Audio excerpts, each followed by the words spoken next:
3, 2, 1. Well, Orange fans, this team is an enigma. You can't figure them out. But boy, last night it was back to old school. The Beasts of the East were back.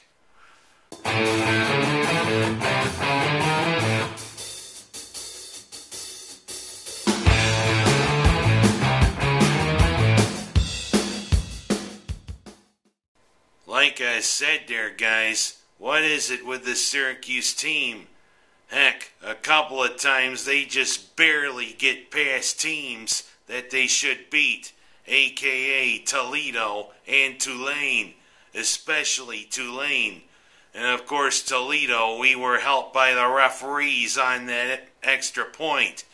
But boy, last night, Syracuse looked old school, big time, with the Mountaineers coming into the Dome in the battle for the Ben Schwartzwalder Trophy. Boy, Syracuse really ratcheted up a notch. Syracuse was awesome on both offense and defense. It started out with Syracuse taking a 7-0 lead, a nice big long 14-play drive that culminated in the first of what was a huge night for Nick Provo, the first of his 3 touchdown catches.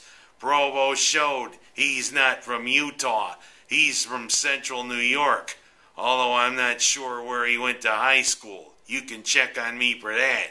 But Provo really had a monster night.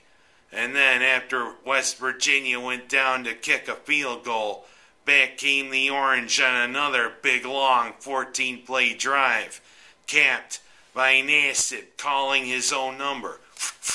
Hello? Yeah? Number 12? Okay, I'll send it in. Click. Okay, Nassib took the ball. He decides to run it in, make it 14-3 Orange. And then came the only highlight of the night really for West Virginia.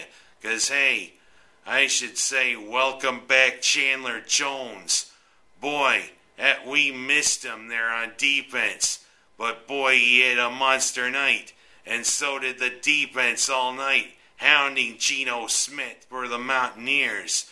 But then came Smith's only highlight of the night. That nice catch by Stedman Bailey, with 2 Orange defenders falling all over him.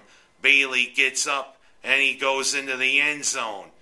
But I just wonder, what is it with that particular goalpost there? Because West Virginia's kicker misses the extra point. That's the same goalpost that Mr. Krautman made, in quotation marks, that extra point against Toledo. That actually was beneficial for us because in actuality he didn't make it, even after the refs confirmed it. But hey, the West Virginia kicker kicks it and it goes doink off the goalpost. And then on the ensuing kickoff, a thing that hasn't happened for the Orange in quite a while, a kickoff return for a touchdown. Dorian Graham unleashing his speed down the field on a 97-yard return where he went whoop to a West Virginia defender and he took it all the way for a 21-9 lead. And then at the end of the first half, more karma for the Orange. On a play where Syracuse apparently had too many men on the field and they got away with it. You saw Dana Holgerson, the Red Bull guy of a coach there for West Virginia, nearly throw his headset all the way back to Morgantown because he was so livid. And even Doug Marrone was calling a timeout because he knew what was going on. But hey, it benefited the Orange because on the ensuing play, what does Smith do? Throw an interception to Jeremy Wilkes to preserve a 21-9 halftime lead.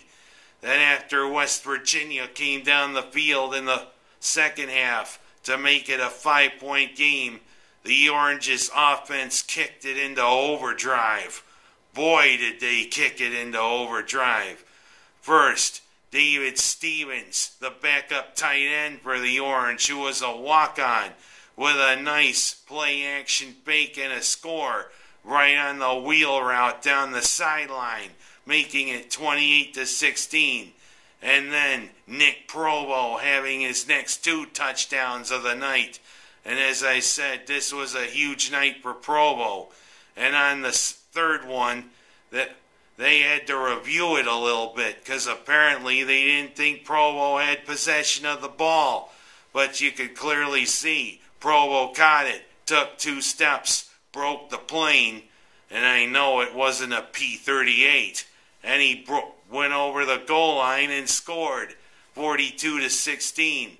And a couple of plays before, what's with Antoine Bailey? He can serve some Irish cream running the ball, but as far as passing the ball, he's got to work on his mechanics. Remember a few years ago against Notre Dame, he threw that wounded duck of a pass that was complete to Dan Sheeran. This time, they do the halfback option. He throws another wounded duck. But even this time, Alec Lemon makes the grab. Can't you just hear that lazy arc of a ball? Flack! And then Lemon catches it. Well, whatever, it worked.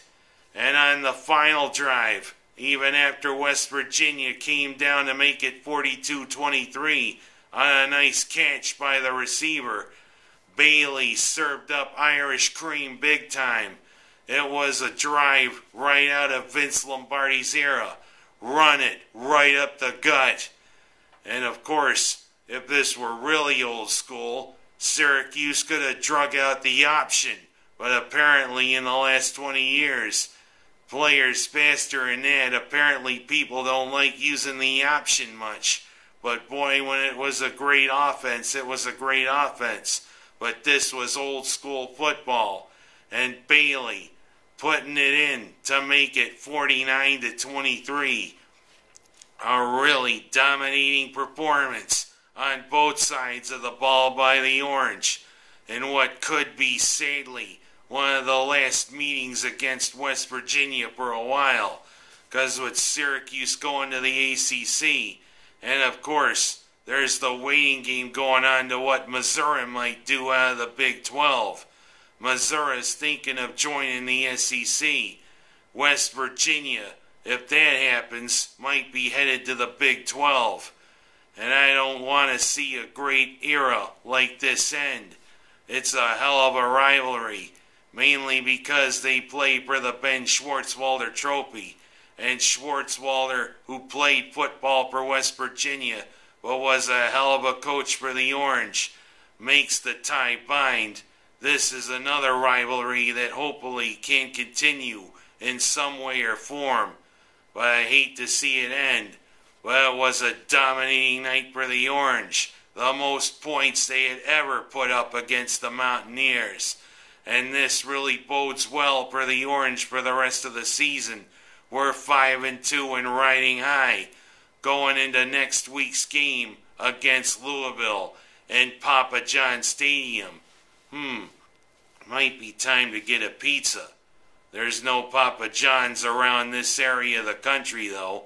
You might have to go to Rochester or I think maybe Syracuse to get a Papa John's pizza. But what the heck? This village that I live in, which is about to cease to be a village at year's end, it has plenty of pizzerias. But I mean, we'll still be a town full of pizzerias.